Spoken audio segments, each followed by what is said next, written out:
Acum am crezut că lumea mea se sfârșește pentru că n-am prins colivă la pomană. Aveam vreo 8 ani și pomană era un eveniment important în sat. Toată lumea mergea, fie din respect, fie pentru colivă. Coliva aia nu era orice colivă. Era făcută de tanti Lina, care știa exact cât zahăr, câtă cacao și câtă nucă să pună ca să iasă perfect. Îmi plăcea la nebunie și mereu așteptam cu sufletul la gură să se împartă. În ziua aceea, mama m-a luat cu ea, iar eu eram toată un zâmbet, gândindu-mă la farfuria mea plină.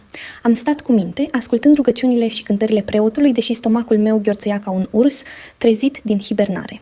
Când în sfârșit a venit momentul împărțirii, m-am dus repede la coadă, dar fiind mică, am fost împinsă de toți cei mari care se înghesuiau. Când am ajuns în față, coliva se terminase. Am început să plâng. Mă simțeam trădată, de parcă tot satul conspira împotriva mea. De ce mi se întâmplă asta? Îmi spuneam.